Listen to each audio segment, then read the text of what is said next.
So how do we respond to the good things life gives us and the bad things life gives us? Good news, bad news. Well, first I'm going to give it to you scripturally, and then I'm going to give it to you personally. In the Bhagavad Gita, Krishna tells us very, very clearly what the sign of a yogi is. And he uses the word yogi, and I just want to stop here for a moment, not to mean someone who can stand on their head for 10 hours. And you know this, lekin jo log videsh se aaye ho hai bas unke liye ek minute mein usko clarify kar leti hu. When he says yogi, he means someone who's really wise, someone who really understands, not just someone who practices asanas or pranayama. So, a yogi, he says, is the same, balanced, in success and failure, sickness, health, joy, sorrow, good news and bad news. I don't think, though, and I'm far from a scholar on this, but I don't think that what he's advocating is a total sort of flat-lined emotional life in which we don't respond to the world around us. And the reason that I say that is so much of the scriptures is so full of great love and great joy and great ecstasy and great sacrifice and great sorrow. I mean, there's a beautiful part at the end of the Mahabharata when Krishna comes to Kunti and says, "Ask for anything, I'll give you anything." And she says, "Give me pain. Because in pain, I remember you." So if she's asking for pain because in pain I remember God, then clearly he can't be saying, "I don't even notice when it's painful and when it's pleasurable." And so what he means is, the way that Puja Swamiji always describes it, as in, we don't give the reins of our life to something outside of us. That we don't live like light switches, that something else comes in and turns on and turns off. Someone says something really nice about us, we're on. Someone says something nasty about us, we're off. That it's not that I'm this switch and you've got my remote control in your hands to just turn me on and off. And so what the message of that, I think, is let there be joy. Let there be sorrow, because in sorrow we remember God. But let it not be determined by things that have no bearing on our real purpose of life.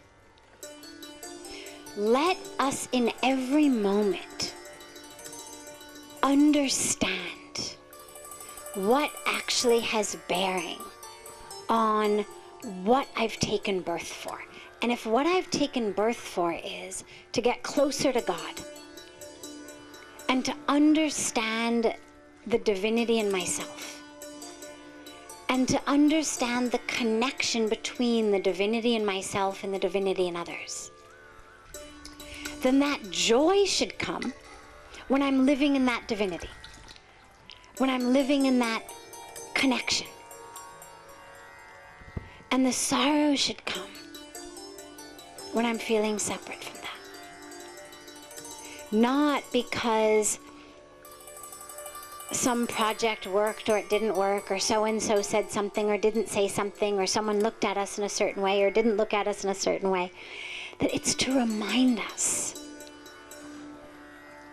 that these are not what we're supposed to anchor ourselves in. You know, Puja Swamiji always talks about the ocean and how most of us anchor ourselves in the waves on top of the ocean. Something good happens, we go up. Something bad happens, we come down. Just like the waves. And if you live like that, the problem is that there's lots of ups, but then there's an equal number of downs. And you spend your whole life going up and down and up and down and up and down. And you wonder, why is it so stormy? Because that's the nature of the sea. There's no such thing as a wave that just keeps going up and up and up and up and up. Either it's vacillates like this, or it goes way up and then way down.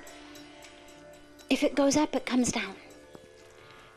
And that's why the point is, rather than anchoring yourself to that, anchor yourself in the depths of the ocean that never goes up and down, has no idea that there's a storm, doesn't know it's low tide or high tide.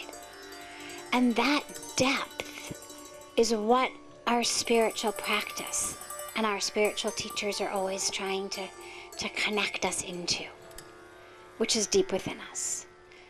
So it's not about becoming non-emotional, not experiencing joy or sorrow, but that comes from within, rather than something that someone from outside is doing to me via a letter, a text message, an email, some form of communication, or sending me news. That I'm so anchored and grounded inside that storm on the outside isn't impacting me.